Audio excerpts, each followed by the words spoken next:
Donc, ceci étant, si vous convenez, je pense, on va aborder un autre point qui est le suivant.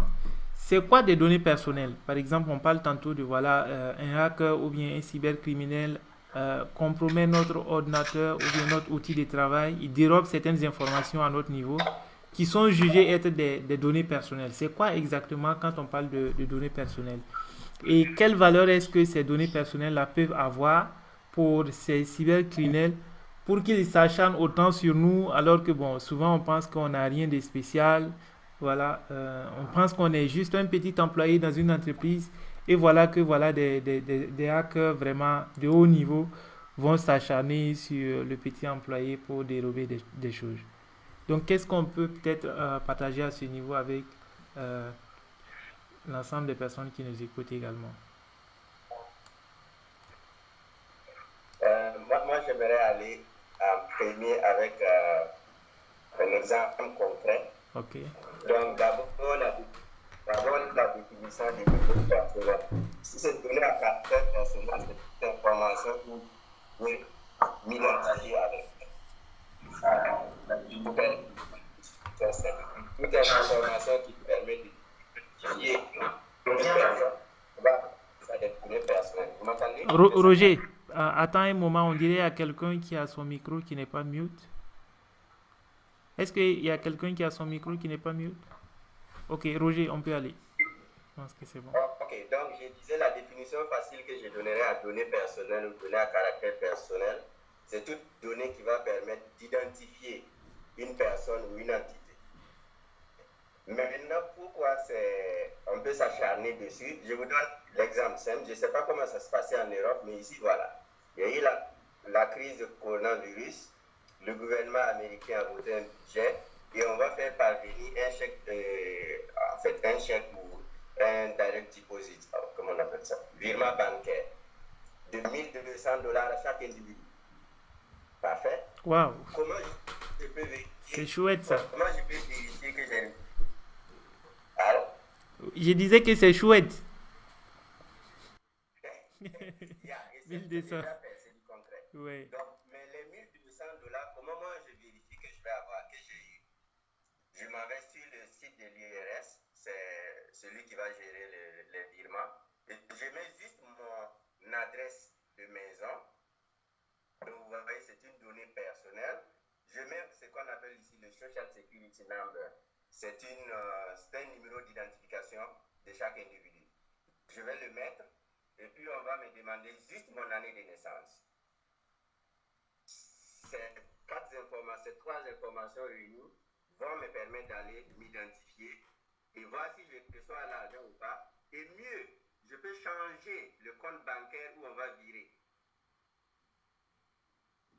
Donc, si vous prenez cet exemple simple, vous devez savoir que si moi je suis informaticien, je suis en train de travailler, si je coûte 100 000 l'année, mais 100 000 à 1200, là, c'est combien de personnes? 100 personnes, j'ai 120 000, non? Donc, si je me concentrais pour fouiller Internet à la recherche de données personnelles, là où je veux juste l'adresse de l'utilisateur, son année de naissance et son numéro de Social Security, je peux me faire les 120 000 au lieu de travailler une année. Ouais, Il suffit de réutiliser après, voilà, des virements vers votre compte. Donc, ça, tout c'est à pour fait. appuyer vraiment du concret parce qu'il y a de l'argent direct derrière. Mais voilà, donc, ces informations-là, moi, je pouvais juste créer un fichier, je ne sais pas, Word ou quelque chose comme ça sur mon ordinateur. Et puis, j'ai mis mon nom, mon prénom, ma date de naissance et mon adresse. Quelqu'un va voler cette info, ben, il se fait de l'argent avec parce que c'était pas protégé ou des choses comme ça. Donc, c'est une raison concrète pour laquelle les gens peuvent s'acharner pour aller chercher des données qui vous Tout à fait. trouvez souvent pas importantes. Voilà, je m'arrête là pour faire pour d'autres fois ajouter Ok, pour parfait. réfléchir. Très, très beau exemple en tout cas. Merci beaucoup, Roger.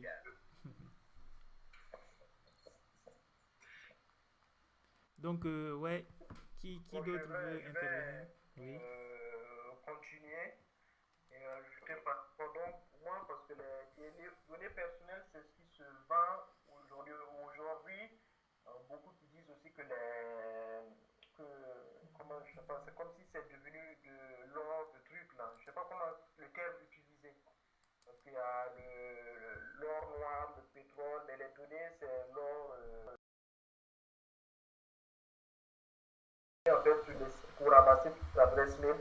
C'est pour ça que beaucoup maintenant, au lieu d'écrire ton nom gmail.com, tu dois mettre ton nom gmail.com. Voilà, pour essayer, en fait, pour que ces outils ne trouvent pas facilement tes adresses mail.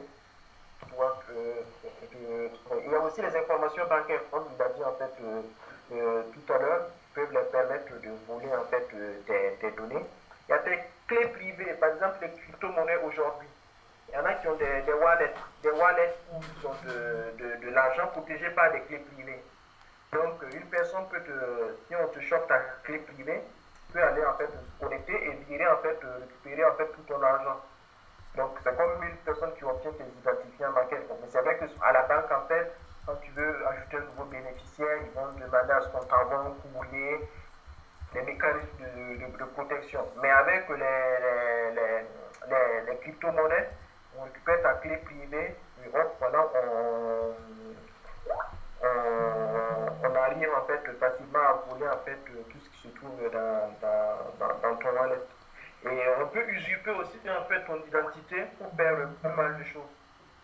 Donc j'avais vu des documentaires ici en fait où des personnes en fait, parce que les immigrés lorsqu'ils arrivent ils doivent faire de faux papiers souvent. Et il y a des personnes qui leur proposent des papiers et ils redeviennent comme une autre personne. Donc ils vont usurper l'identité d'une personne et te recréer une carte en fait à l'identique avec ces informations. C'est-à-dire lorsque tu as des infractions et tout, c'est vu comme si c'est l'autre personne en fait qui a commis. Et lorsque tu pars en fait souvent te plaindre, bon, dans le documentaire où j'ai regardé, les personnes se plaignaient, on leur disait non, c'est toi qui as fait en fait le truc, tu as brûlé en fait, je sais pas, le feu, ou tu as fait en fait telle action, on a vu que c'est des informations avec ta pièce d'identité, mais tu dis que non, ce n'est pas toi, pourtant c'est ta pièce d'identité qui a été utilisée pour faire en fait l'action en fait.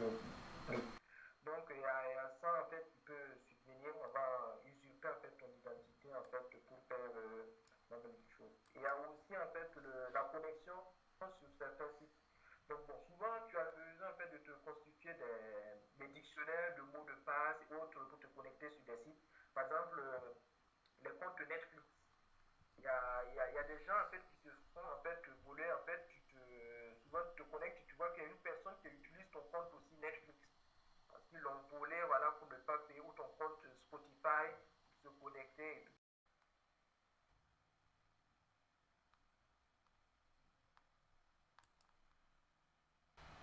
Le téléphone à la place de l'ordinateur, voilà, on utilise tout ce qu'on peut faire avec l'ordinateur, on le fait sur le téléphone. Je sais pas. C'est pas que conseil, quoi, dans ce. Avant qu'on réponde peut-être à ta question, je vais peut-être abonder un peu plus par rapport à la définition des données à caractère personnel. Bon, les ISMA, ils ont tout couvert, hein, les précédents intervenants par rapport à la définition. Ce que je peux ajouter, c'est juste par rapport à la manière d'identifier la personne, c'est-à-dire quand on parle de données à caractère personnel, ici on dit souvent que c'est tout ce qui peut te permettre de t'identifier de manière directe ou indirecte. Donc la définition peut être assez, on peut penser que c'est global, mais toute information en fait qui peut permettre de par quelques moyens possibles de pouvoir remonter à toi en fait est considérée comme donnée à caractère personnel. Et Ismaël il a couvert vraiment tous les risques possibles et toutes les attaques qui peuvent un peu justifier tout ce qu'on peut faire avec les données à caractère personnel.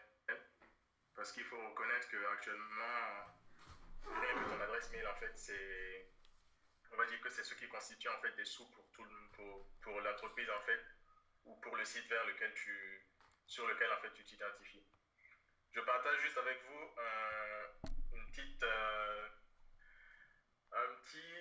comment on dit ça, c'est une fonctionnalité de Gmail là, pour ceux qui ont des comptes Gmail.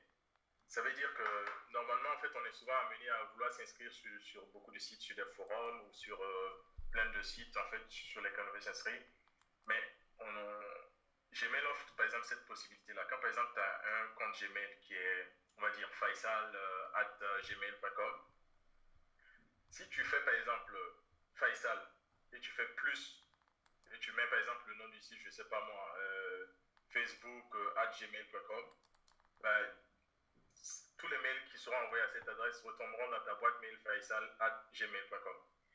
Donc, derrière, c'est quoi l'idée? L'idée, c'est déjà pour toi, quand tu t'inscris par exemple sur un forum ou sur un site, quand tu mets ça et que derrière des gens ont revendu tes données ailleurs ou que des gens ont volé tes données, tu pourras savoir, par exemple, quand tu reçois certains mails, tu pourras savoir en fait que, en fait, c'est à partir de ce site-là que ces gens-là ont eu mon adresse. Donc, c'est un peu peut-être aussi la petite technique que je partage un peu avec vous, quoi. Ok, merci. Pour revenir un peu maintenant à la question de Sam, pour les malwares, en fait, pour le mobile, j'avoue que je suis pas très compétent dans la détection des malwares ou de ce qui pourrait affecter directement en fait le mobile.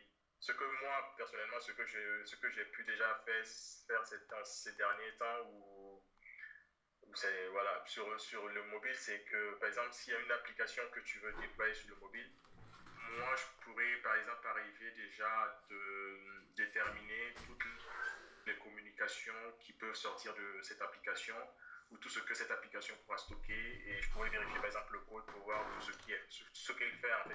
Mais pour le moment, j'ai pas encore eu déjà, par exemple, à étudier un code particulier d'un malware mobile, en fait. Donc, je ne pourrais pas vraiment être d'une grande aide, en fait, sur ce point pour toi. Moi, ce que j'ai vu, en fait, principalement, bon, c'est vrai que ça fait un bon bout de temps, j'ai plus vraiment trop feuilleté, trop lu, mais ce que je voyais principalement sur les mobiles, en fait, c'est les malwares qui génèrent de la pub. C'est ce qui marche le plus. Et apparemment, il y a d'autres, en fait, qui cherchent maintenant, en fait, à pouvoir, puisque beaucoup, de plus en plus, accèdent à leur compte sur leur téléphone.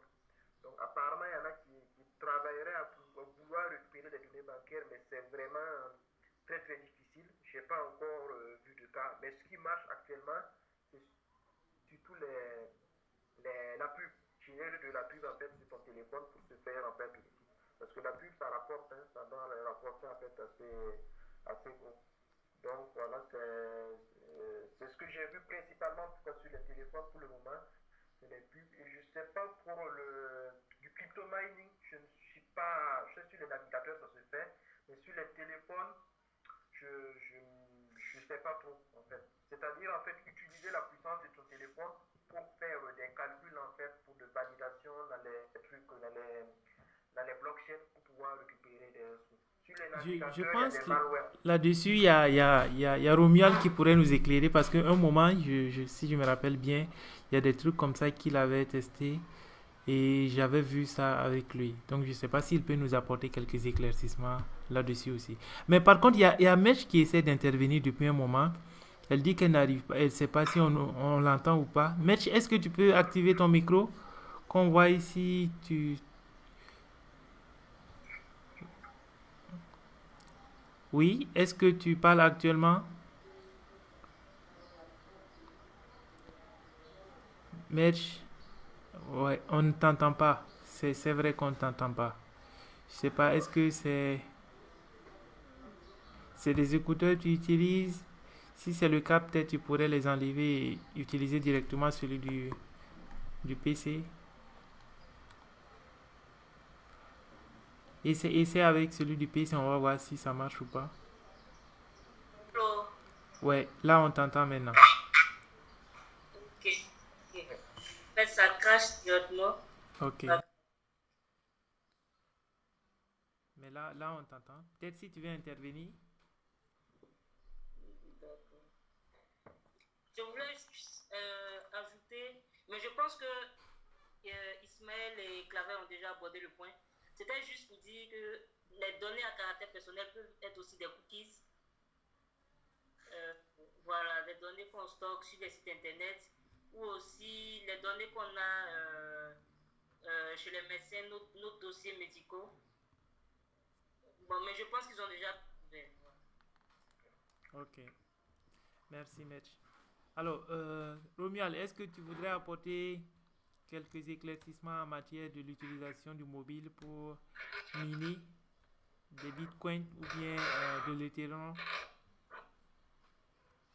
Non, je pense que tout est dit. Je sais que j'ai déjà perdu 50 euros. Je me suis fait avoir sur un site qui m'a escroqué 50 euros. Et je pense que j'en ai profité pour Tu as acheté des bitcoins, c'était ça? Oui, c'est ça, c'était du bitcoin. Est-ce que tu peux partager un peu l'anecdote comme ça on va éviter d'avoir les mêmes situations à notre niveau aussi. Alors, c'est fou et bête à la fois. C'est un site qui proposait du minage. Donc, ils faisaient du minage et ils ont effectivement un programme. Quand tu lances, tu vois que ça bouge, il y a quelque chose qui bouge. Et puis après, ils te disent non, en minant pendant un certain temps, tu peux avoir 0,02 bitcoin et ainsi de suite. Et hop, beaucoup de gens, vous m'entendez là? Oui, on t'entend, moi je t'entends. Oui, Et donc, tu fais ça, après, ils te présentent un résultat, ils te disent oui, vous avez 0,025 bitcoin, mais pour pouvoir les transférer dans votre wallet, vous allez devoir payer 50 euros. Bon, moi, je vais faire ça, j'étais à peu près à 500 euros. Après, je dis, non, ça peut être trop facile, ça, là. 1500 euros en moins de 30 minutes. Bon, j'ai diminué et puis j'ai fait ça plus petit et puis je devais payer 50 euros pour avoir. Bon, j'ai une carte que j'utilise spécialement pour ce genre de choses que je ne suis pas sûr. J'ai donc mis les instructions de la carte et puis bon, les 50 euros sont partis et puis bon, voilà. Je n'ai jamais eu mes bitcoins dans mon e-wallet. oh là là. C'est dommage. Partager en son temps les sites sur Facebook, partout, pour attirer l'attention des uns et des autres là. Ok. Voilà. Merci beaucoup. Et honnêtement, donc, que c'est pas du genre une carte liée à un compte courant bien mouvementé parce que là, tu aurais tout compromis. Donc, j'ai été en tout cas un peu prudent pour ça. C'est une carte isolée vraiment que j'utilise pour ces genres de choses. Ok. Voilà. Merci beaucoup d'avoir partagé cette expérience avec nous. Mais j'espérais devenir entre-temps milliardaire.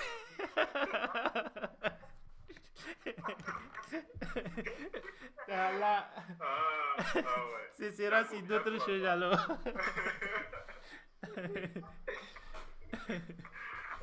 Oui. Alors, donc, s'il n'y a pas d'autres interventions sur ce même point-là, je propose qu'on aborde maintenant comment est-ce que chacun de nous peut se prémunir contre les attaques. Voilà, quelles précautions est-ce qu'on peut prendre pour se protéger soi-même et les assets de son entreprise.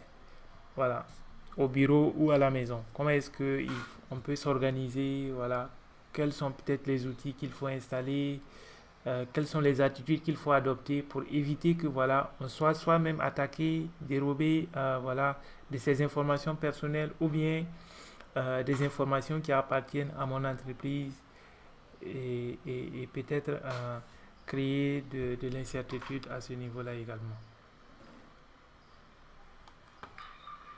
Ok, j'aimerais commencer d'abord. Déjà, on a beaucoup appris avec Ismaël Clavet et Roger. Donc, moi, déjà, j'ai remarqué certaines faiblesses dans ma manière de travailler en ce moment de confinement-là. On est parti déjà au début avec la complexité du mot de passe du Wi-Fi. Donc, ça a été l'un des premiers points qui a été abordé. Après ça, comme Clavel l'a si bien dit, éviter d'ouvrir les pièges jointes en mail. Faire attention aux mails qu'on reçoit. Et puis, savoir que la sécurité passe par nous. Donc, avec les enfants qui sont à la maison, il faut verrouiller à chaque fois qu'on s'élève de sa machine. Il nous incombe de prendre toutes ces mesures de sécurité là pour, comme on dit, il n'y a pas de sécurité à 100%, mais éviter au maximum qu'il y ait des intrusions. Donc ça, c'est ce que je retiens. Ok. Merci beaucoup, Mitch. Bonaventure, ça fait longtemps que je ne l'ai pas encore entendu. Tu voudrais rebondir sur cette question?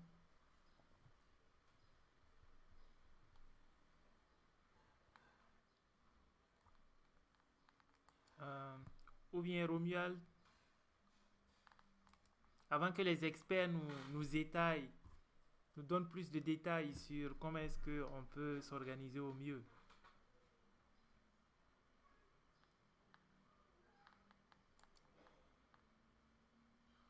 Romuald, tu voudrais dire quelque chose là-dessus? Je pense que Bonaventure est actuellement déconnecté. Est-ce que vous le voyez? Je pense qu'il est déconnecté. Ouais. Romuald, tu voudrais intervenir?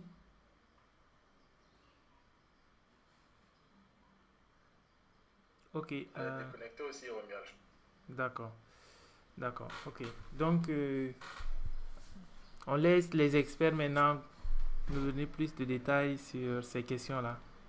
Comme d'habitude, on garde le meilleur pour la fin. Donc, je vais me lancer alors. Je vais me lancer on va garder le meilleur pour la fin. Donc, moi, ce que déjà,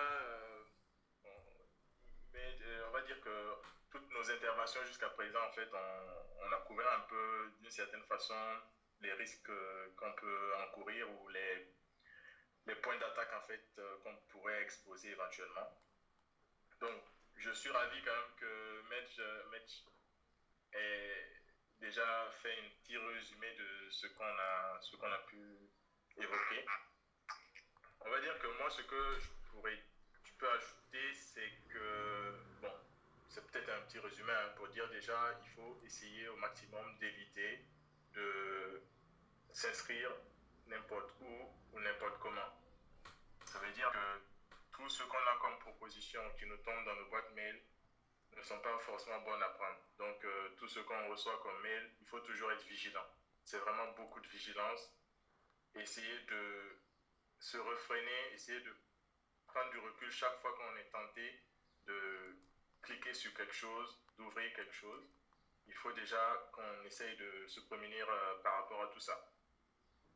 Également, il faut prendre soin de verrouiller toujours sa session comme elle a dit précédemment.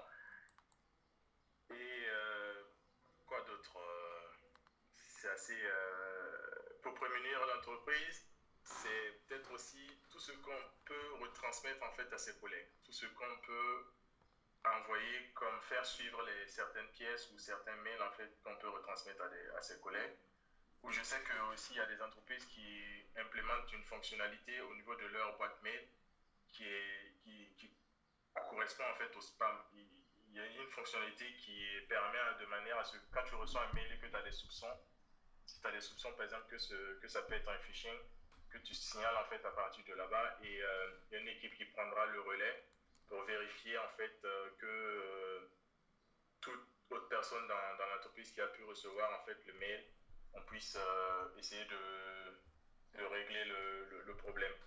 Ou si c'est effectivement un phishing de test, que ça puisse être indiqué, on va t'indiquer que effectivement c'était juste un truc de test et que tu passes au les mails la phase de test. Donc en gros c'est un peu ce que je peux ajouter. Ah oui, j'oubliais les mises à jour de sécurité. Les mises à jour de sécurité, c'est vraiment très important. Il ne faut pas les négliger. Il ne faut pas négliger de toujours mettre à jour les systèmes parce que il ne faut pas oublier qu'il y a des gens qui commencent en fait à se lancer dans le hacking, qui ont souvent tendance en fait à tomber sur... ils ont entendu dire que oui, il y a telle vulnérabilité qui existe sur tel outil, il y a telle faille. Ils vont juste scanner le réseau, ils vont scanner Internet et dès qu'ils tombent sur quelque chose qui tend vers, ils vont lancer et voilà. Et s'ils gagnent, s'ils arrivent à avoir accès, ils sont heureux juste d'avoir eu accès et de pouvoir faire ce qu'ils veulent. Donc derrière, être à jour toujours, c'est arriver déjà à corriger toutes ces vulnérabilités, toutes ces failles qui existent. Parce que s'il y a un exploit, comme on le dit, qui existe en fait actuellement, qui peut permettre de prendre possession d'un système ou de pouvoir accéder à un système, c'est que très souvent, derrière, il y a le constructeur a été prévenu et qu'il a peut-être déjà sorti un correctif ou pour corriger quelque chose pour corriger la faille. Donc déjà il faut mettre à jour tout ce qu'on utilise comme application, mettre à jour tous les systèmes qu'on utilise. Là on essaie déjà de se prémunir contre tous ceux qui vont pas pousser loin dans leur recherche en fait pour faire les attaques. Ça va pas nous épargner par exemple, comme Isma disait tout à l'heure, ça va pas nous épargner par exemple les États avec les grands moyens ou les entreprises qui ont déjà des 0 DI, parce que ça c'est une autre histoire. Tu vas sur Zerodium, eux ils achètent par exemple souvent des vulnérabilités sur Microsoft à 1 million de dollars. Donc si quelqu'un leur a vendu une 0D à 1 million, bon, il ne faut pas penser que vous allez voir rapidement la correction de cette vulnérabilité-là en fait apparaître, quoi. Donc, il ne faut pas se leurrer non plus. Ouais. Mais ça permet quand même déjà de se protéger par rapport à certaines choses en fait déjà de base. Et derrière, en fait, s'il y a quelqu'un qui veut nous attaquer, c'est que vraiment la personne se pèsera lourd et que ce sera vraiment quelque chose de différent. Et à ce moment même, l'entreprise ne pourra pas forcément contrer ça en fait. Ça c'est carrément un autre niveau. Ok, merci beaucoup Claver. Alors, Isma et Roger, on vous écoute. Donc moi je vois que voilà, Claver et Match ils ont déjà boxé voilà, presque tout en fait voilà. Toutes les mesures à prendre en compte. Moi, je rajoute juste quelques petites informations en plus. Déjà, il faut se dire qu'en fait, pour un hacker, lorsqu'il veut s'infiltrer dans une entreprise, surtout en fait, ou même lorsque faire un pentest, en général, la première des choses, c'est la collecte d'informations. Et il faut se dire que les utilisateurs souvent laissent traîner pas mal d'informations sans vraiment se rendre compte en fait sur les réseaux sociaux ou un peu partout. Par exemple, imaginons une personne qui dit ouais, bon, sur LinkedIn, comme c'est un réseau professionnel, en mode confinement, en utilisant mon VPN, je sais pas, donner le nom en fait de la technologie utilisée dans sa boîte, alors que c'est une information assez sensible déjà qu'il diffuse en fait sur les réseaux en fait sociaux. Ces informations souvent qu'on se dit en fait qu'on néglige, qui peuvent aider en fait un pirate en fait à pouvoir les utiliser en fait déjà dans sa recherche sur les fonds. Parce qu'il faut d'abord en fait avoir une vision de toute la technologie utilisée au niveau de l'entreprise pour pouvoir mieux attaquer.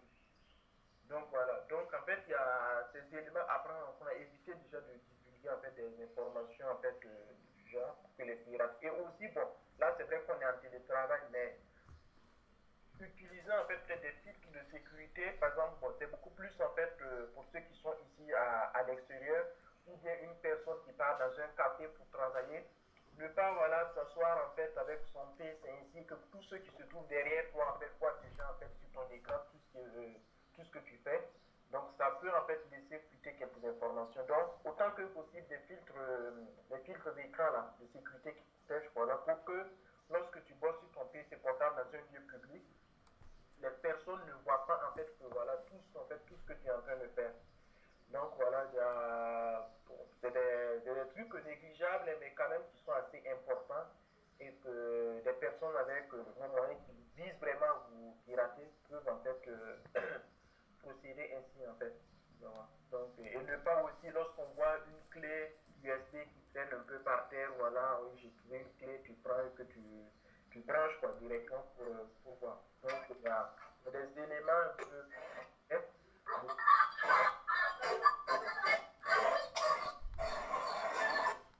Je pense qu'il y a Sam. Sam, est-ce que tu essaies d'intervenir? Ou bien sinon... Oui, j'essaie d'intervenir. Ok. Bon, ce que je peux dire aussi, comme point, en plus de ce que les prédécesseurs ont dit, bon, nous, les utilisateurs, ce qu'on retient mieux, c'est d'avoir surtout des mots de passe complexes pour les postes de travail là, et d'éviter surtout d'utiliser le Wi-Fi public. Voilà, si l'entreprise vous donne des box, c'est mieux de les utiliser, ou bien si vous avez partagé la connexion de votre téléphone portable, que vous mettez un mot de passe complexe, voilà, qui est difficilement repérable ou détectable. Bon, ce qu'on conseille également aussi, c'est généralement les tentatives de connexion. Quand vous essayez une tentative de connexion jusqu'à 5 fois, et à partir de 50 ans, ça ne passe pas, c'est mieux d'arrêter pour éviter le blocage et autres. Aussi éviter les connexions de type RDP, hein, pour les connexions à distance là. C'est quelques bonnes pratiques, hein, placer sa machine en lieu sûr, comme Isma le disait, et autres. Bon, je me dis que c'est le BABA, et puis bon, tout passe par la sensibilisation. Avant, je pense que les entreprises n'étaient pas préparées également pour le télétravail, donc il faut continuer de sensibiliser le personnel. Parce qu'il y a souvent certaines personnes quand même qui oublient des choses très importantes, sensibiliser, interpeller. Donc bon, je me dis qu'avec ces pratiques aussi, ça va permettre aux gens de travailler sainement. Je peux ajouter. Ok, parfait. Alors, Roger, tu voudrais intervenir? Je m'excuse, j'ai dû me lever une minute pour m'occuper de mon enfant là, donc j'ai raté la question. Ok, c'était l'avant-dernière question où on demandait comment est-ce que voilà, chacun de nous peut se prémunir contre les attaques, quelles sont les précautions à prendre pour se protéger soi-même et protéger également les assets de son entreprise, que ce soit au bureau ou bien voilà, quand on travaille à distance depuis la maison. Ok. Donc, j'ai entendu les autres parler des mots de passe. Ça, c'est la première chose à faire pour l'informatique, c'est vraiment de choisir des bons mots de passe, les renouveler régulièrement autant qu'on peut. Je sais que c'est tout un challenge pour certains utilisateurs, surtout pour les plus âgés, mais c'est assez recommandé de changer régulièrement les mots de passe. Lorsqu'on se trouve en fait, à travailler à partir de la maison, il faut, je dirais, adopter les mêmes comportements qu'on avait au bureau, c'est-à-dire être quand même avoir la même rigueur de la gestion de ses données et autres. Et puis, ce que je pourrais ajouter maintenant en dernier, c'est concernant en fait d'une manière générale le soin à l'ordinateur. Ok, parce que généralement aussi, on va se retrouver à la maison, hors de l'entreprise, pas avec les mêmes ressources pour gérer l'ordi. Donc, le frère disait, lui, il éteint toujours son ordinateur, ce qui est plutôt un bon réflexe, parce que aussi le laisser tout le temps allumé peut vous donner d'autres problèmes. Voilà. Donc, bon, en gros, voilà un peu ce que je peux ajouter. Mais je sais que surtout le côté mot de passe, là, c'est des challenges. Moi, j'ai par exemple, quelques utilisateurs qui ont la soixantaine, ce sont des professeurs. Sincèrement, quand vous leur demandez de changer des mots de passe, c'est pénible pour eux. Mais on doit le faire pour se garantir un environnement sécuritaire actuellement. Tout à fait. Donc, ces personnes, en fait, refusent, en fait, des politiques AD qui te forcent à modifier, en fait, ton mot de passe au-delà de 30 jours. Ouais, Ismaël, effectivement, je suis d'accord avec ce que tu dis, mais il se trouve que souvent, ces personnes qui sont des seniors sont souvent à des postes où c'est eux qui sont les dirigeants. Donc, on ne peut pas se permettre de les éjecter souvent du système comme ça. C'est délicat. Moi, je vous explique ça, parce que je ne sais pas si vous êtes tous dans les IT. Si, tout le monde est... Okay. Ouais. Parfait. En fait, là où moi je travaille aujourd'hui, quand j'ai commencé là-bas, j'ai dû prendre 6 mois pour essayer de comprendre l'environnement même, parce que ça ne fonctionne pas comme l'entreprise idéale informatique. Comme je disais, en banque, pour voter les politiques de sécurité, on oblige l'utilisateur à suivre. Donc quand moi je suis arrivé, il y a des choses, j'ai dit, mais c'est tellement basique, on doit faire comme ça. On dit non, attention, si tu fais comme ça, puis le professeur n'est pas content, il démissionne. Et s'il démissionne, c'est la renommée de l'université qui prend un jeu. Donc, en fait, c'est comme si tu dois caresser un peu le professeur qui veut de l'indépendance. Et puis, bon, tu veux aussi offrir le minimum de sécurité à ton système d'information. Donc, tu l'obliges à changer de mot de passe, s'il dit qu'il ne veut pas. Tout ce que tu peux faire, c'est négocier. Tu ne peux pas l'obliger. Ouais. Tout à fait. C'est assez délicat. Bon, mais à juste titre aussi, parce que souvent, c'est vraiment des seniors, comme on dit. Ils ont fait... ils sont pas de notre génération. Ces histoires d'informatique, là, ils ne sont pas vraiment expérimentés trop là-dedans. Donc, ils ont leur façon de fonctionner. Donc, à nous aussi de savoir, bon, les conseiller certaines choses aussi, on va dire. Les accompagner, les aider peut-être à renouveler leur mot de passe de temps à autre. Mais heureusement, ils ne sont pas les plus nombreux. Donc, on espère que ces cas-là puissent également être maintenus et qu'il n'y ait pas de... Je vous donne un truc qui fait rire un peu. Je connais une personne qui fait autour de 5 millions l'année. 5 millions de dollars. Wow. OK? Avec les titres qu'il a de son stage scientifique. C'est un des professeurs à l'université.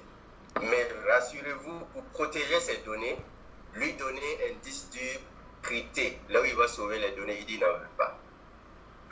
Il ne veut pas avoir tout ça.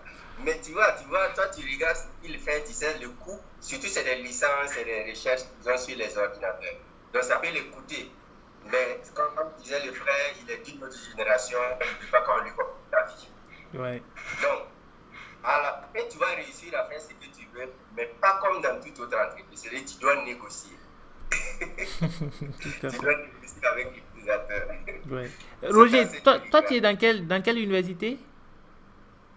Incilier Polytechnic Institute, c'est une université technologique ici, Uh-huh. spécialisée en ingénierie et puis tout ce qui est technologie, l'information et autres. Ok.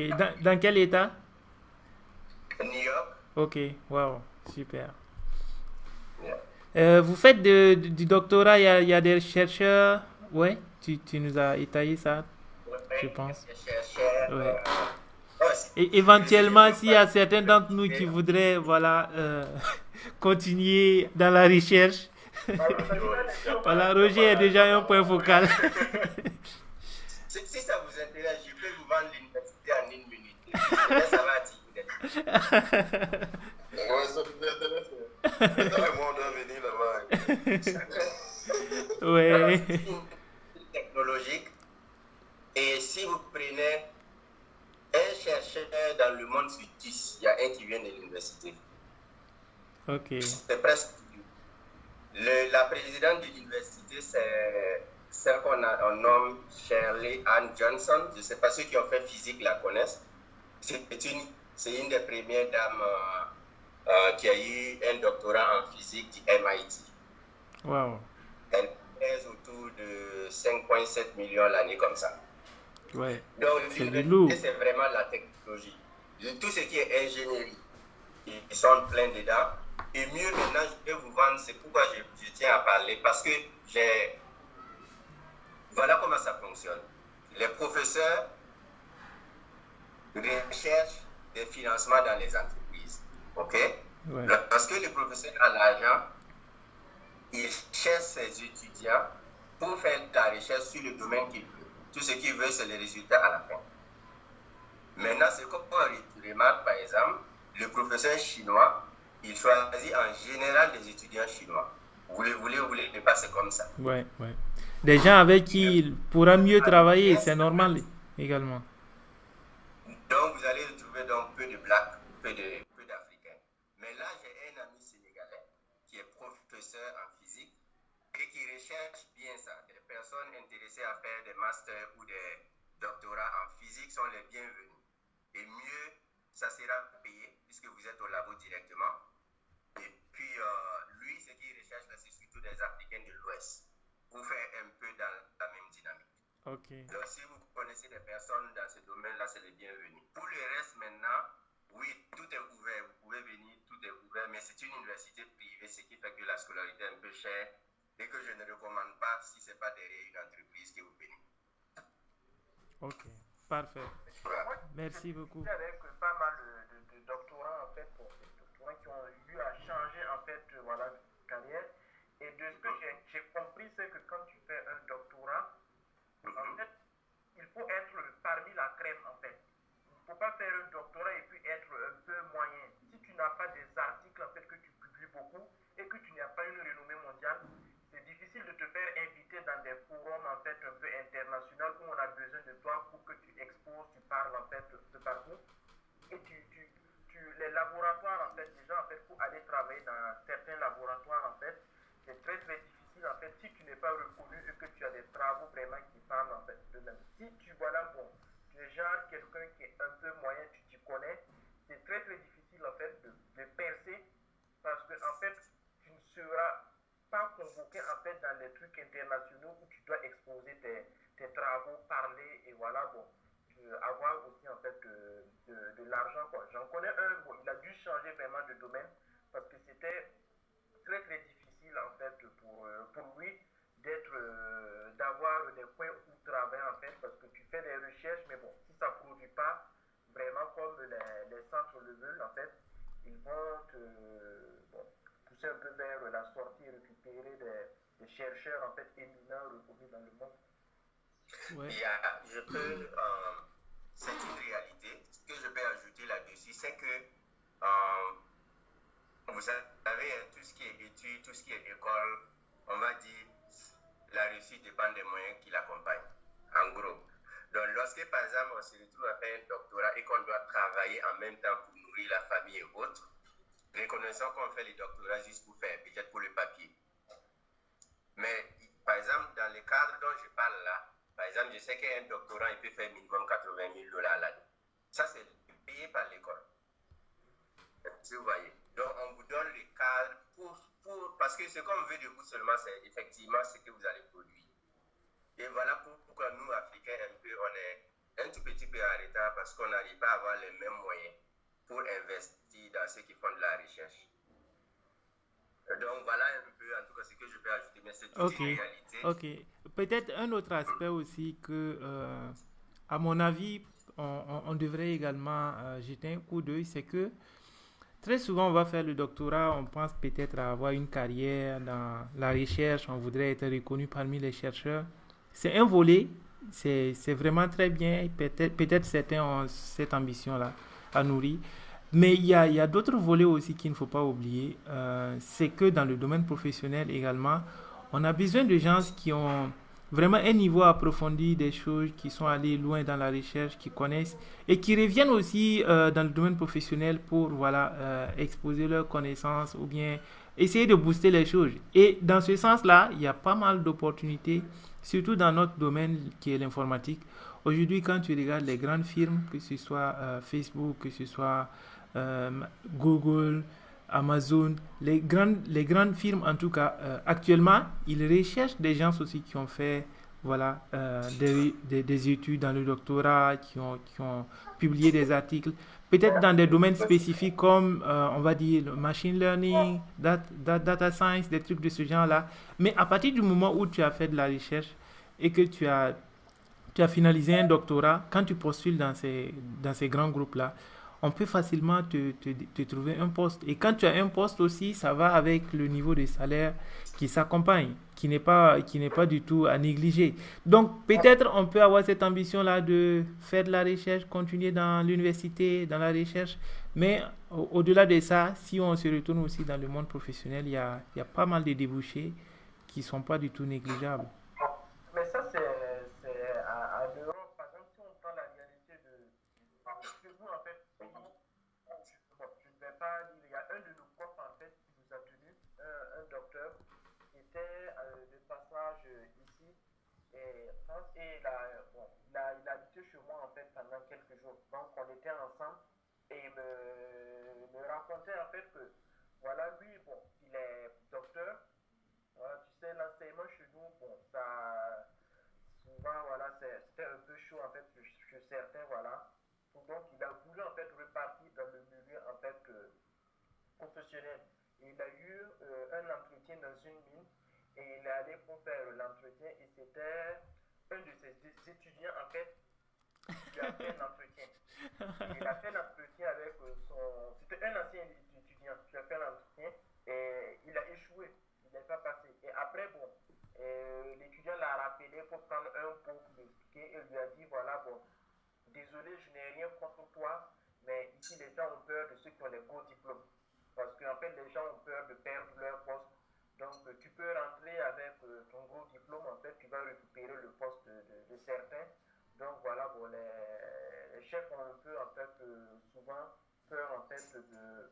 Et donc, bon, lui, il a été bloqué comme ça, il n'a pas pu rentrer parce qu'en fait, il était peut-être trop diplômé, si je peux le dire, en fait, quand les gens ont peur. Tout à fait. Tout à fait. Je vais ajouter quelque chose ici pour nuancer. C'est tout vrai. Moi-même, je connais des docteurs et puis je me demande pourquoi il s'est fatigué à aller faire le doctorat. Parce que le problème de ceux qui ont fait le doctorat, c'est qu'ils sont restés beaucoup longtemps dans la théorie. Ce qui ne marche pas toujours quand ils reviennent dans le milieu professionnel. Ils ont un peu peur. Mais aussi, moi, je vais aller sur un exemple concret. J'ai vu un DG de société qui a la trentaine, qui était professeur. Et moi, tous les respects que j'ai pour ce jeune homme, ça m'a toujours habité. Au point que là où je suis, j'ai bien envie d'aller faire un doctorat. Ouais. Parce que quand vous asseyez dans une salle de conférence avec lui et que vous voyez comment il analyse les choses, vous avez un grand respect. Ouais, les deux expériences. Yeah. Donc, ça maintenant pour dire quelque chose de personnel. Moi, j'ai dit, j'irai faire du doctorat pour condamner mes enfants. Au moins, pour qu'ils viennent dire que j'ai battu papa là, il faut qu'ils aient le doctorat aussi. Donc, on va se pousser comme ça. Oui, très bonne idée. Mais en parallèle, Roger, est-ce que tu pourrais nous partager ton expérience, notamment il y a Roumial qui expliquait tout à l'heure que toi, tu étais également avec, vous étiez ensemble au niveau de la mine, tu étais un professionnel et aujourd'hui, tu as décidé d'aller dans le monde universitaire. Qu'est-ce qui t'a motivé à aller dans ce sens-là également? Carrément aller travailler dans le milieu Bonne universitaire. question, ça dépend du temps que vous avez. Je peux vous expliquer tout. Ah oui. Ouais, peut-être brièvement et puis on va clore. Voilà mon parcours facilement. Moi, j'ai quitté l'université, j'ai fait juste 6 mois de stage et j'ai travaillé pour Isakan. Donc, j'étais le premier qui est arrivé à Isakan, ce qui a été un avantage plutôt qu'un inconvénient parce que le milieu était encore, il fallait tout construire. Ok. Donc, très rapidement, on s'est vraiment mis à l'heure et il y a eu une bonne concurrence qui est venue, c'était les Canadiens. Et on voulait refuser quelque chose, c'est-à-dire croire que ceux qui sont diplômés au Burkina n'avaient pas la bonne valeur. Ça, c'était le premier combat que nous, on voulait faire. Donc, on s'est vraiment mis à pousser, au point que, Romiel peut en témoigner, on était le premier département sans expatriés. Nous, moi, dans mon équipe, il n'y avait que des gens qui venaient de Bobo essentiellement, et de l'ICIC. Nous étions 18 au moment où je partais, tous des Burkinabés. Donc, c'était le premier combat qu'on a gagné. Dès qu'on a gagné ce combat maintenant, il fallait maintenir. Avec maintenant, vous savez, vous voulez ou vous ne voulez pas, quand les gars reviennent de l'Europe ou de l'Amérique, ils ont une meilleure vue que les nationaux. Ouais. Et moi, c'est une des raisons maintenant pour lesquelles je vais dire, OK, je vais aller chercher un peu plus loin. Parce que lorsque les nationaux, je vous donne des exemples concrets, hein, un stagiaire à l'époque pouvait faire autour de... Romiel est là, lui, il est plus en analyse de données, donc il connaît peut-être mieux les chiffres que moi. C'est qu'il nous a aidé à bien mettre en place beaucoup de choses rapidement. Et après, en fait, je n'avais plus rien à faire. À un moment donné, c'est ça qui s'est posé comme question. Si je voulais que des gens sous moi travaillent, il fallait que moi, je ne fasse plus rien. Donc, je ne pars plus sur le terrain, je ne fais plus les choses. Donc, à un moment donné, j'étais là aussi et ça procrastine. Donc, l'entreprise te fait pour la confiance. Parce qu'on sait que s'il y a un grand cas, tu vas sauver. Mais sinon, au quotidien, tu n'apprends plus rien. Ouais. Voilà, maintenant, je me suis posé cette question. Qu'est-ce que je perds en partant? Et personnellement, je n'ai pas vu grand. Oui, je peux partir, je peux ne pas avoir la même réalité. Mais c'est sûr que si je reviens au pays, ce que j'avais là, je sais que je peux avoir. Voilà ma première raison de bouger.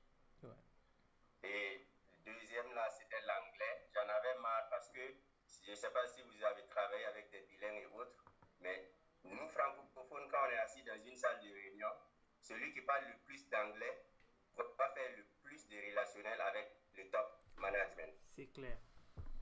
Yep. Ce qui fait que souvent, moi, je connais des gens qui ont juste fait anglais.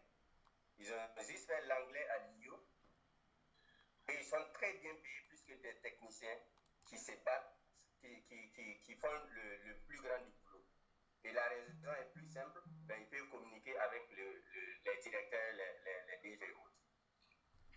Donc voilà une autre raison qui dit, OK, pour mieux faire l'anglais, je peux toujours aller aux États-Unis. Donc voilà un peu la question de peut-être je me suis perdu dans l'analyse maintenant. La question Ouais, c'était... ouais, voilà, c'était justement la question. Je pense que tu as brossé un peu toute la question.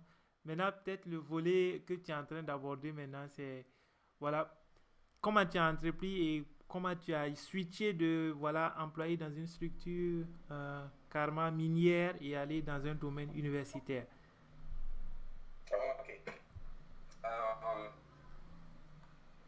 Ça a été fait, je ne dirais pas facilement. Il y a eu des doutes parce que moi je suis arrivé aux États-Unis. La mine m'a rappelé. Donc je suis allé au Canada.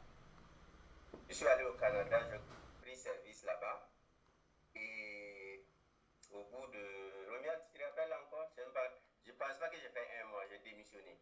Pourtant, j'étais très très bien placé là-bas. Mais puisque je me suis retrouvé dans un environnement, c'est la même chose qu'au Burkina, c'est la même compagnie. Et c'était encore le même problème de français que je voulais me détacher. Donc, il fallait que j'aie le courage de repartir aux États-Unis. Quand j'arrive aux États-Unis, et là maintenant, en tout cas, je peux partager une expérience personnelle, mais je peux encourager tout le monde avec. Vous ne pouvez pas vous asseoir, juste mesurer, vouloir les garanties de l'avenir. Souvent, vous devez aller avec votre petite foi et puis naviguer dedans. Moi, je suis arrivé aux États-Unis en août 2017. En janvier 2018, j'ai travaillé pour l'État de New York, pour les services informatiques de l'État de New York. Wow. Donc, voilà mon premier passage. Donc, je suis reparti à Hambourg, au Canada.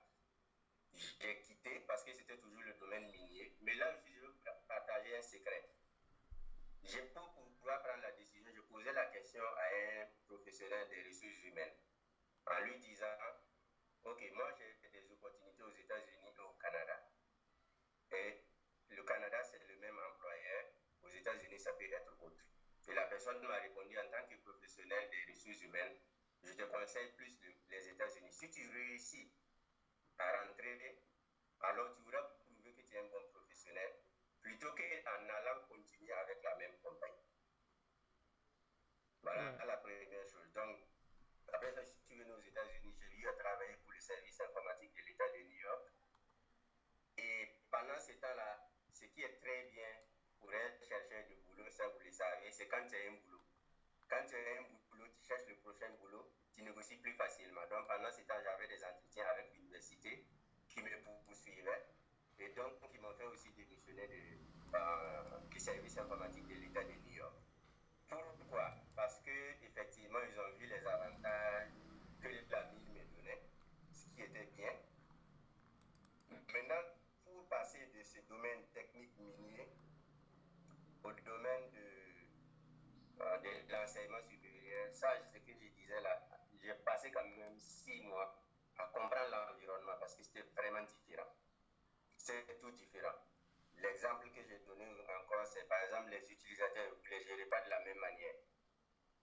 Pas du tout.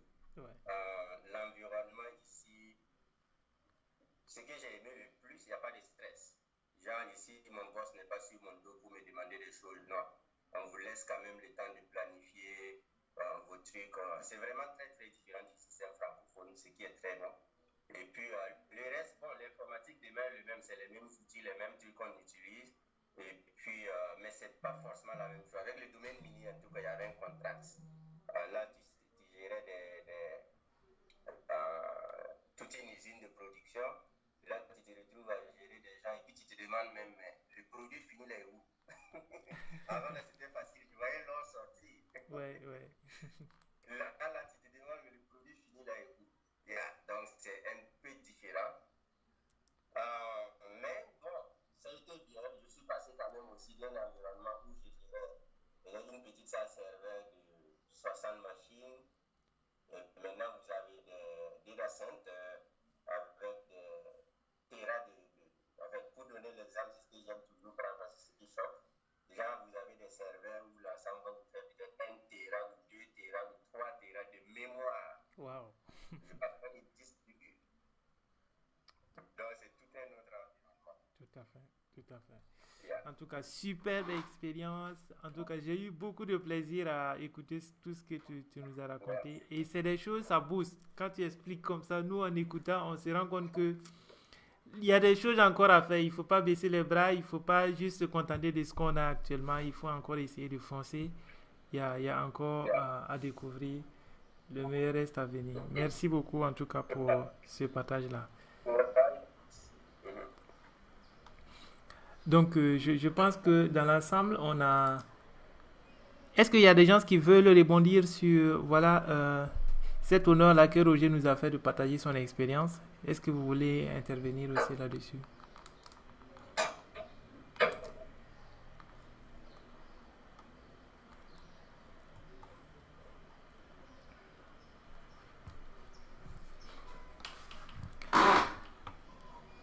Robial est là? Est-ce qu'il est là? Il est connecté. Je pense qu'il est déconnecté, Romial. Ok. Ouais. Ismaël, tu veux rebondir? Non, c'était une expérience enrichissante, ouais. Donc, en fait, c'est avec ton diplôme burkinabé ou bien tu as dû refaire une autre formation là-bas? Très bonne question. Ça, j'aime bien. J'aime toujours me dire 100% burkinabé. J'ai eu une licence de Bobo, l'UPB, et un master de l'IBAM à Ouaga. J'ai travaillé avec les deux, ici. Waouh! Maintenant, comment ça se fait? Effectivement, il faut avoir les bonnes informations et aussi je pense qu'il y a quelque chose qui était aussi quelque chose de bien que je faisais sans savoir. Moi, je paye personnellement pour mes propres formations. J'ai pas les certifications et autres. Les premières années de mon expérience à Maïsakan, mon salaire servait à payer mes certifications. J'ai fait beaucoup de formations sur mon compte propre. Donc, je pouvais me retrouver dans une année à dépenser, je pense entre 2014 et 2015, j'ai mis au moins 4 millions de francs CFA pour mes propres formations, ce qui ne vient pas de l'entreprise. Et je pense que c'est peut-être ça qui a aidé. Mais sinon, je n'ai pas eu à faire d'autres diplômes. C'est le même diplôme du Burkina que j'ai aujourd'hui. Ouais. Tu as postulé comme ça et voilà, direct quoi. Alors, là où je travaille, j'ai postulé là-bas le 17e, je suis venu aux États-Unis. Le 17e jour que j'ai postulé, ils m'ont fait maintenant le processus a pris peut-être 2 mois pour sélectionner quelqu'un. Avant ça, je travaillais déjà pour l'État, comme je dis. Mais oui, c'est le 17e jour. J'ai postulé. Après, on a suivi juste la procédure et puis c'est parti. Mais je pense que la différence, là, c'était peut-être les certifications. Puisque ça, c'est un langage quand même international. Tout à fait. Tout à fait. Voilà. Mais tu es allé là-bas directement avec la famille ou bien la famille était toujours sur place au pays avant de te rejoindre plus tard? Moi, j'ai fait venir ma famille ici pendant une année. Je suis reparti travailler pour Essakan avant de réussir à me dire, bon, allez, il faut partir. Ouais. En tout cas, c'est une expérience vraiment très riche. On en apprend beaucoup. Mais peut-être pour ceux qui sont là, parce que la plupart d'entre nous, on a fait Bobo, à l'exception de Medj qui a fait INPHB. Voilà, elle est de la Côte d'Ivoire. Sinon, nous autres là, on a fait l'UPB également. Et, Ok, super. ouais. Peut-être avoir une idée, c'était quelle promo? Quelle année? 2004-2007. Wow, ok. Ouais. Nous, on était toujours au lycée. Hein? 2004-2007. Ouais. C'est la même promo que Romial. Je suis rentré à Romial et moi, on a fait la première année ensemble. Ok. Avec Siri. Ok, Siri. Tu sais, Siri, on est ensemble ici actuellement. Ouais. Également. On a fait l'université ensemble. Et puis, on a travaillé ensemble après aussi. Ok. Voilà. Entre-temps, je voulais aller du doctorat et autres. Je Ok. voulais souligner quelque chose. Vous savez, aujourd'hui, ce qui fait là, c'est les réseautages qui marchent le plus. Ouais. Ouais. Peu importe votre diplôme là, en fait, ça dépend maintenant du groupe dans lequel vous vous intégrez. Donc, lorsque les DG démissionnent, vous allez avoir au moins peut-être une vingtaine de personnes qui vont démissionner avec lui. Sans raison. Juste parce que les DG part. Pourquoi? Parce qu'ils vont aller se retrouver ailleurs ensemble. C'est tout. C'est aussi simple que ça. Et c'est vraiment comme ça que le monde fonctionne, on va dire en gros. Souvent, essayons de développer de bons réseaux. Et par exemple, l'université pour laquelle je travaille, ce qu'ils font, c'est quoi? On connaît déjà, quand vous êtes diplômé, on sait à peu près où vous allez travailler. Parce qu'il y a des réseautages qu'ils font pour ça. Ils s'attirent, en fait. Donc, c'est vraiment un des éléments fondamentaux. C'est ce que nous, en tout cas, personnellement, ce que je pense qui manque aux Africains, c'est ça. On n'a pas de résultats. Chacun est dans son coin. On essaie de se battre. On est très bon, mais on ne peut jamais bouffer seul. Individuellement. Yeah.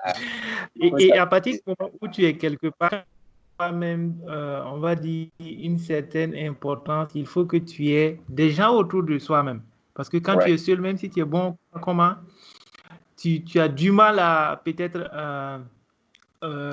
dépasser ta seule personne et puis te faire affirmer en tant que ressortissant d'une certaine communauté ou faire valablement passer des idées de ta communauté également. Mais je pense que c'est ce qu'on essaie de faire un peu petit à petit à notre échelle également. C'est de rentrer en contact avec les uns et les autres, des ressortissants de chez nous, des gens qui ont réussi, qui en tout cas se battent au quotidien pour atteindre un certain niveau et essayer de capitaliser de leur expérience également. Si c'est réplicable, qu'on essaie à notre échelle aussi d'essayer de faire la même procédure pour engranger des niveaux encore plus élevés. Et vraiment, j'avoue que c'est un réel plaisir pour moi. Par exemple, c'est Romuald qui t'a ajouté. Et si ce n'est pas à cause de lui, on ne t'aurait pas connu aujourd'hui. Et vraiment, ce que tu es en train de partager avec nous, moi, j'ai bien aimé. Je ne sais pas les autres, mais j'ai énormément appris et ça me donne encore cette confirmation-là qu'il y a quelque chose qui est toujours à faire, quoi. Il ne faut pas juste se coucher sur ses pieds, se dire que on a un boulot stable, on a un revenu courant. Il faut chercher à encore aller de l'avant. Et surtout, il y a un aspect que tu as souligné. À mon niveau, en tout cas, c'est quelque chose que j'ai remarqué depuis un bon moment, c'est que dans le monde francophone, à partir d'un certain niveau, on stagne. Je dis on stagne, non pas parce que on n'a pas de la compétence, mais en matière d'évolution dans sa carrière ou bien en matière d'évolution dans sa structure, tu te rends compte à un certain moment que il te faut autre chose. Et comme tu l'as si bien dit, s'il y a des anglophones qui sont parmi vous, tu te rends très compte que ces gens-là, ils ont facilement la cote facile avec les managers, ils arrivent à monter. Peut-être, si elle est toujours là, elle pourra le confirmer. Par exemple, on était ensemble à la Banque africaine de développement et à un moment donné, tu es là, mais tu vois des gens qui viennent de Londres, tu vas voir des gens qui viennent des États-Unis, avec des diplômes. On ne va pas dire que c'est des diplômes qui sont meilleurs que les nôtres. On ne va pas dire que sur le terrain, pratiquement, ils sont meilleurs que nous, mais quand ils ont cette facilité de communiquer avec les managers, tu vas voir, ils connaissent un certain VP ou bien des trucs de ce genre. Quand ils rencontrent le VP, ils peuvent même échanger parce que le VP ne parle anglais. Et toi, en tant que francophone, bon, avec notre style francophone, là, on se cache, on ne s'exprime pas trop. Donc, tu vois que c'est quelque chose, il faut essayer aussi d'avoir dans ces cordes, notamment l'anglais, la langue. Pas seulement la langue, mais c'est toute une culture. C'est toute une culture qui se cache derrière la langue. Donc, vraiment, c'est quelque chose, tu renforces en tout cas, me concernant, cette chose d'essayer également de se battre dans ce sens-là pour avoir plus de compétences. Et tu as parlé des certifications, je pense la plupart qui sont là, on a commencé déjà, on a quelques certifications, mais tel que tu as insisté, il va falloir qu'on insiste toujours, qu'on continue toujours dans ce sens, essayer d'avoir plus de certifications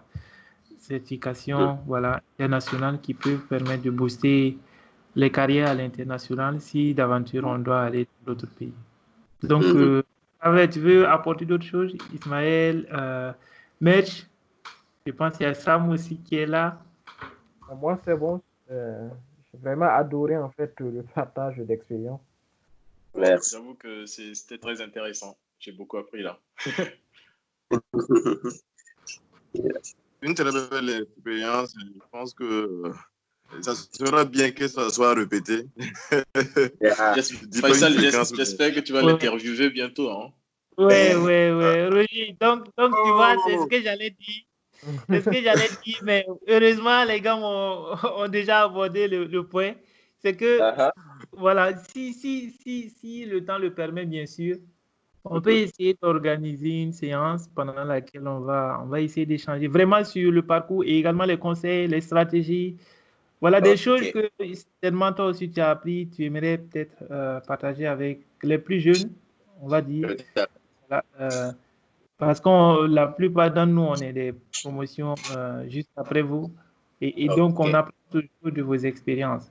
Ouais, et même ceux de nos promotions, il y a des gens qui n'ont pas encore compris ces choses-là, ou bien ils le comprennent, mais ils n'ont pas cette confiance-là que c'est vraiment le chemin à prendre. Et en insistant là-dessus, ça peut aider. Donc, peut-être comme Clavel l'a notifié, si le temps te le permet, je vais essayer de cela. Je t'enverrai un document exactement à l'image de ce que tu as vu tout à l'heure pour cette conférence-là. Mais ça sera en one-on-one et on pourra aborder comme ça.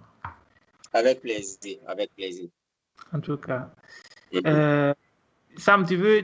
Ok. Sam, je te laisse continuer. Je t'ai pris la parole. Non, je pense que je voulais aborder dans le même sens. Voilà, c'était pour dire que ça fait une telle belle expérience de partage. Voilà, même ça nous a évité de lire beaucoup de livres. Exactement. Donc,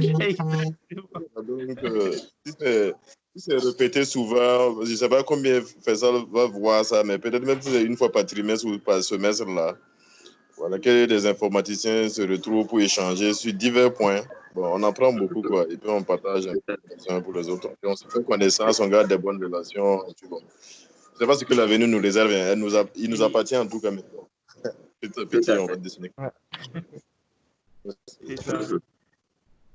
Et c'est comme il a notifié tout à l'heure, il a parlé de réseaux. C'est des réseaux, en quelque sorte aussi, que voilà, on essaie de tisser, on connaît quelqu'un par-ci, par-là, et si d'aventure la personne peut nous faire une recommandation ou nous filer une petite idée sur quelque chose qui est en train de se tramer, ouais, ça aide toujours. Mitch, tu voudrais rebondir là-dessus?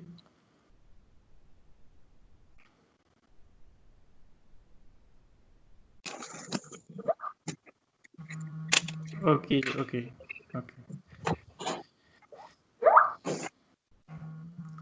Super alors. Donc peut-être pour clore, on était vers la fin de la conférence. Hein. Donc il restait peut-être l'aspect, les différents outils pour se protéger des attaques. Je ne sais pas, il y a certains qui ont déjà été abordés. Et s'il y a des choses qu'on a oubliées, peut-être c'est l'occasion de revenir là-dessus. Est-ce qu'il y a des outils, voilà, spécifiques que vous voudrez recommander qu'on peut utiliser pour se protéger contre les attaques, éventuellement sur le net, quand on fait du télétravail? Moi, je ne vois. Moi, c'est surtout les mesures qu'on a citées. Hein. Il n'y a pas un logiciel que tu vas installer et te dire, bon, je suis protégé maintenant, le logiciel me protège, quoi. Voilà. Donc, moi, surtout les mesures qu'on a mis ici, voilà, ne pas cliquer sur des fichiers, faire attention et tout ça. Voilà. Et ce que Roger aussi a dit, l'utilisateur est un danger pour lui-même, voilà, prendre soin de ses équipements et tout, voilà, être. C'est juste tout ça, quoi. Donc, moi, je ne vois pas un logiciel que je pourrais te dire, tu installes et que voilà, ça te protège, quoi. Donc, moi, je ne vois pas de logiciel. C'est surtout des mesures, en fait, qui peuvent t'amener, te diminuer, en fait, les surfaces d'attaque. Ok, parfait alors. Peut-être un cas que j'ai rencontré dernièrement, c'est c'est une application qui existe sur, par exemple, les plateformes, que ce soit Android ou bien iPhone. Euh, Quand tu l'installes, c'est comme s'il crée un environnement virtuel sur ton mobile, te permettant d'installer un certain nombre d'applications, on va dire, professionnelles.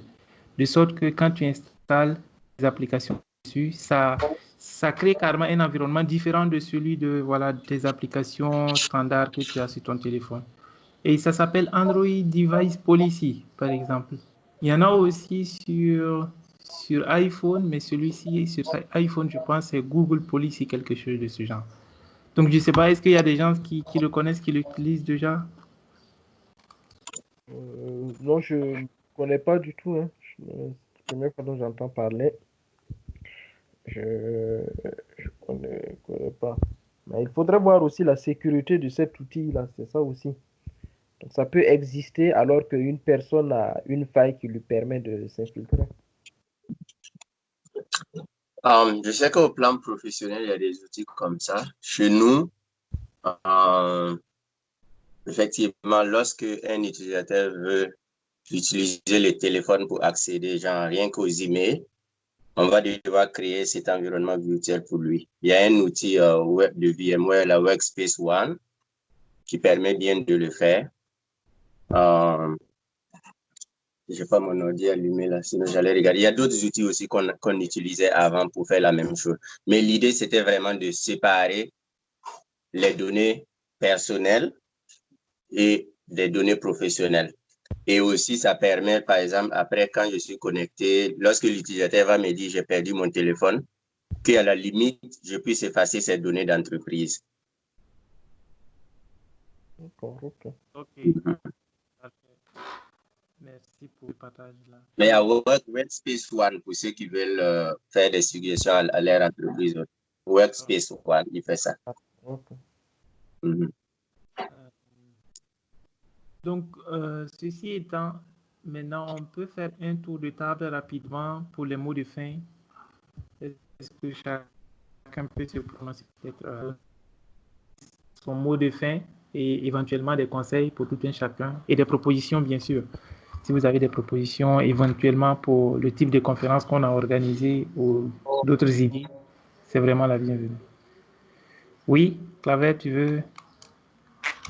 Non, moi, je salue vraiment l'initiative et je remercie tous les intervenants. Moi, j'ai beaucoup appris en tout cas, notamment du retour d'expérience de Roger et aussi de la manière de travailler, de s'organiser aussi, les outils qui sont utilisés par les uns et les autres. C'était très enrichissant et je vous en remercie. Et merci à Faisal pour cette initiative. Merci encourager. pour la présence et pour tout ce que vous avez partagé également. Bon, moi, je vais parler. Donc, merci vraiment pour l'initiative. C'est ma première fois. J'ai vraiment adoré échanger et avoir le partage d'expérience de personnes. C'est vraiment très, très intéressant. Moi, ce que je voudrais juste dire, peut-être en fait, pour les prochaines fois, essayer de faire en fait, je sais pas, une certaine gestion du temps. Parce que là, bon, moi ça va, moi, j'ai pas d'enfants, de trucs, mais j'imagine si on a des seniors qui ont une famille avec des enfants à s'occuper, en fait, peut-être passer 2 heures ou 3 heures devant l'ordinateur, ça sera un peu difficile, en fait, pour eux. Et si on arrive, voilà, à bien gérer le temps pour être souvent un peu, voilà, brosser tous les sujets rapidement, ça pourra permettre à d'autres personnes de participer et être là durant tout le temps, en fait, avec nous, quoi. Moi, j'ai pas de soucis parce que j'ai pas de famille. Mais je me dis, ceux qui ont des enfants, ça doit pas être facile, voilà, euh, de gérer les enfants et de faire ça et être indisponible pendant plusieurs heures, quoi. Tout ça. Tout à fait. Merci beaucoup pour la remarque. Et effectivement, c'est vraiment de ma responsabilité. Je devais, disons, gérer le temps de sorte qu'on Effectivement, comme vous l'avez dû le constater, c'est que les choses sont parties carrément dans un sens où il y avait énormément d'informations et c'était très intéressant. C'est Ça ça. aurait été dommage qu'on arrête aussi pendant voilà, les bons Ah moments non, de non, non, non, arrêtez, mais voilà. Mais bon, j'ai senti il y a certaines personnes qui étaient déconnectées, qui revenaient. Je me suis dit, tout voilà, à fait. il y a Tout à fait. des occupations. Tout à fait. Merci beaucoup pour cette remarque-là. Alors, Personnellement, j'ai aussi aimé ma première fois de participer à ça avec vous et ça fait grand plaisir. Peut-être que vous le mesurez pas tout autant que moi parce que moi déjà pouvoir converser en français, c'était un autre bonheur déjà.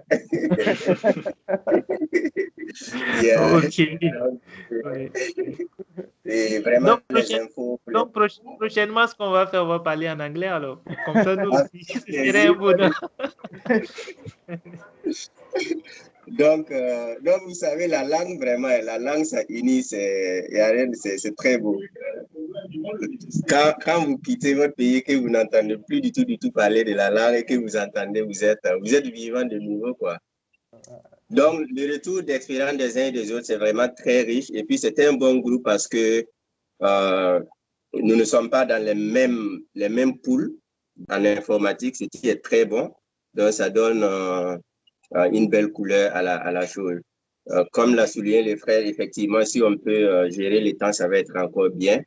Et puis, peut-être, au lieu d'aborder tous les thèmes en un seul meeting, si on peut peut-être essayer d'être plus spécifique sur un sujet donné et puis on le couvre, quitte à refaire d'autres réunions plus tard. Et voilà, c'est ça. En tout cas, ravi d'être au groupe. On va parler à tous. Et puis, on espère que ça va être le début d'un bon réseau, quoi. Yeah. Allô? Oui, Allô? Oui, alors, oui, on t'entend. Ah, ok. Effectivement, avant toute chose, on va dire merci à Faisal pour l'initiative. Très, très belle initiative, je lui ai dit depuis le début. Ça a été aussi un beau partage d'expérience de la part de Roger. Comme les autres l'ont dit, on a beaucoup appris. Maintenant, moi, j'ai une toute petite suggestion. Qu'est-ce que vous pensez si on sort un peu du cadre informatique et qu'on touche au cas du leadership? En fait, parce que j'ai entendu dans la discussion que c'était un peu difficile pour nous de monter au niveau du management, etc. Est-ce qu'il ne faut pas toucher à d'autres sujets, par exemple le management, le leadership, etc., pour ouvrir un peu nos horizons, avoir une vision plus large des choses? Ça serait intéressant qu'on en discute. C'est juste une proposition. Sinon, très belle initiative et très beau moment de partage. Merci. Merci, Mitch. Sam est là. Oui, je suis là. En tout cas, j'ai suivi avec attention cette rencontre, même si par moment j'ai été déconnecté. Il y a la qualité de mon réseau aussi. Et puis les enfants qui étaient autour, qui tournaient, voilà. C'est du télétravail aussi. Hein. Donc, j'aimerais vraiment dire merci à Faisal pour l'initiative et puis pour l'invitation. Ça fait quand même une belle durée que je suis ces partages sur Jeunes et Ambition. Et c'est la première fois que j'ai été invité à cette rencontre. Donc, je trouve quand même que je suis sorti un peu avec beaucoup de bagages. Voilà. Donc, ça permet mieux à ceux qui veulent s'orienter, hein, qui veulent abandonner le développement ou bien pour d'autres pratiques là, d'y aller ou pas. Donc, je trouve que c'est un bon réseau aussi qu'il faut garder. Voilà, désormais, moi, si je viens aux États-Unis, je sais que j'ai un pied à terre. Si je viens en France, là, je descends où je veux. Hein? Soit c'est clavé, ouais, c'est comme ça. Effectivement, c'est ça. Hein. C'est ça. Même si je connais personne en Côte d'Ivoire, qui appelle m'aider. Bon, je sais que j'aurai une bonne adresse et puis bon, voilà. Donc, je veux dire, au-delà de cet échange, voilà, on devient vraiment des amis, des frères et autres. Ce que j'ai comme suggestion aussi, je ne sais pas si Faisal prévoit un groupe WhatsApp pour ceux avec qui il échange, pour garder une liste quand même de contacts avec ces personnes. Voilà, peut-être que ça va nous permettre aussi d'avoir les contacts de chacun et puis échanger au fur et à mesure. Et pourquoi pas aller même sur des consultations. Si aujourd'hui on cherche un consultant en sécurité, je sais que Ismaël est là, Claver est là, Roger est là, voilà, des trucs comme ça.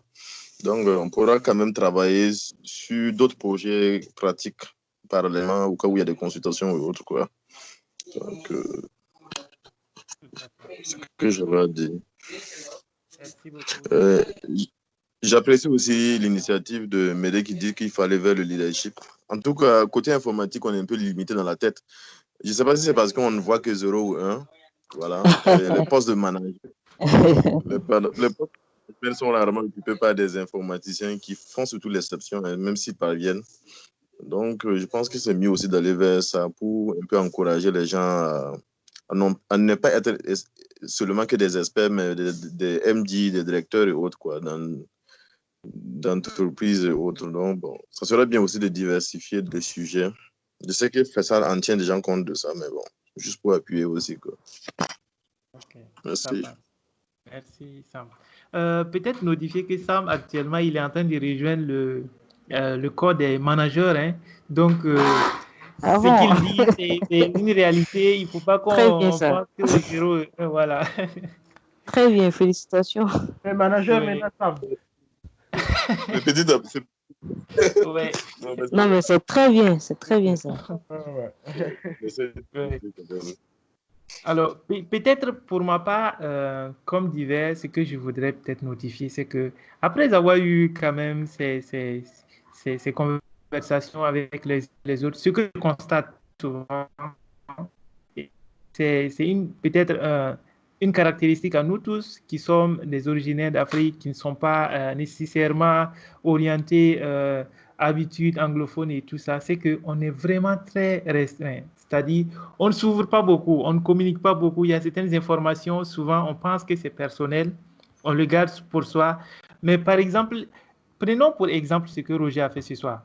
Roger nous a rejoints, il n'a pas cherché à savoir ceci ou cela, mais son expérience personnelle, il l'a partagée avec nous, on l'a tous écouté et c'est des choses qui nous enrichissent tous. Mais ce n'est pas sûr que pour nous qui sommes habituellement, bon, on va dire dans l'habitude francophone ou bien africain, on garde tout pour soi-même, on ne va pas aller partager les choses comme ça. Mais c'est des choses, quand c'est fait, ça aide ensemble on va dire, à grandir. Parce que quand on partage même le domaine informatique dont nous tous on est là-dedans, là, c'est quelque chose qui a été partagé et c'est à cause de ça qu'aujourd'hui, nous, on a la capacité voilà, de faire pas mal de choses. On voit que le monde du livre aujourd'hui a plus d'ampleur. Même les grandes firmes comme Microsoft et autres qui étaient fermées tendent à s'ouvrir pour que vraiment les choses puissent mieux avancer. Et tout à l'heure, Ismaël a abordé un point, par exemple, disant qu'il y a des aspects, par exemple, souvent sur lesquels il ne faut pas trop se prononcer parce que effectivement, ça tient de la sécurité. Il ne faut pas exposer peut-être certains outils dans nos entreprises à tout le monde. Mais je retiens que dans cette conférence-là, ce qu'on a eu à partager, c'est vrai. On en a parlé souvent de certaines choses dans nos entreprises, mais on n'est pas arrivé à un niveau où on a exposé des infrastructures ou bien des technologies nécessairement propres à nos entreprises que d'autres personnes pourraient s'en servir. Et il demeure toujours que voilà, c'est des informations personnelles qu'on a accepté de partager. Peut-être c'est de voir ça aussi du point de vue où il faut à la fois savoir partager. C'est vrai, il y a des choses qu'on peut garder, mais c'est important aussi qu'on partage certaines choses pour que voilà, les autres aussi puissent en bénéficier, pour qu'ensemble, voilà, on aille de l'avant. C'est mon point de vue, je ne sais pas. En tout cas, j'ai bien apprécié. Roger, tu as démontré tout ce qu'il faut faire ce soir, vraiment. Et c'était open, tu t'es pas retenu. Et c'est l'exemple que tout un chacun de nous devrait vraiment s'inspirer pour essayer de partager également. En tout cas, ce qu'on a déjà fait ce soir, c'est quelque chose de formidable. Chacun a vraiment accepté de joindre cette conférence-là, de partager ses connaissances dans le domaine de la sécurité. Et j'espère que pour le futur également, on va encore organiser des sessions sur d'autres sujets. Voilà, partager. Oui, Roger, tu voudrais intervenir? Oh non, non, non, j'acquiesce seulement. C'est tout vrai ce que vous dites. Généralement, les francophones sont beaucoup plus réservés. C'est vraiment moins quand même. D'accord. Donc, peut-être pour close, c'est juste vous remercier tout un chacun d'avoir accepté de donner de son temps pour qu'on puisse vraiment partager ensemble nos expériences sur ce sujet-là. Très capital, on va dire. Et le souhait, c'était de pouvoir partager cette conférence-là aussi avec le plus grand nombre. Donc, l'enregistrement qui a été fait pourra être utilisé pour faire un podcast. Mais si chacun d'entre vous, il y a des aspects sur lesquels vous voulez que voilà, on revoie ça ensemble, n'hésitez pas à me contacter et on pourra le faire. C'est un podcast, ça veut dire que ça sera un montage, donc s'il y a des parties que vous voulez qu'on enlève, c'est faisable. Mais je pense que de façon générale, il n'y a pas eu des informations vraiment privées euh, euh, qu'on a partagées dans cette conférence-là. Et peut-être autre chose aussi, c'est que voilà, si vous le... voilà, il y a un aspect que Sam a souligné tout à l'heure, notamment le fait de garder le listing des gens qui ont participé. Effectivement, à l'heure actuelle, à mon niveau, j'ai le contact de tout le monde, que ce soit les WhatsApp, les, les, les, les pseudos Skype et autres. J'ai tout cela. Peut-être je pourrais les organiser et éventuellement créer des groupes dans lesquels on pourra échanger. Mais j'avoue que les groupes, très souvent, on intègre des groupes et puis bon, souvent on est occupé et à chaque fois il y a des notifications qui viennent. Euh, c'est pas du tout intéressant souvent quand ça nous embête à tel point. Mais peut-être on pourrait trouver un moyen effectivement de créer un espace où on pourra se retrouver de temps en temps, collaborer sur certaines choses et éventuellement sur d'autres sujets. Et n'hésitez pas à votre niveau, si vous avez des sujets, vous pouvez les suggérer et on va essayer d'organiser cela ensemble. En tout cas, je suis très ravi en tout cas de vous avoir eu ce soir pour partager sur ce sujet-là. Merci à tous et si vous aviez peut-être des ajouts avant qu'on arrête. Merci à tout le monde, en fait. C'était également un plaisir. Vraiment beaucoup appris ce soir. Merci à tous. Merci. Roger, Merci. tu es là? Merci.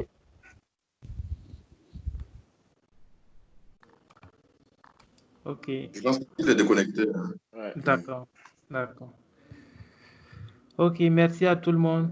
Bonne Merci. soirée à vous. Bonne Et, soirée. et Bonne désolé soirée. pour le temps qui a empiété énormément. C'est dommage, mais j'assure que c'était Non, j'assume que pas de c'était souci. vraiment intéressant. Oh, Ouais. ça, c'était Ouais. intéressant. Ok, bye tout le monde. Au Salut. revoir. Ok, Au revoir. bye. Ciao. Bye. On a sauvé ceux qui étaient en confinement. Ils allaient parler avec qui? Ah, bon.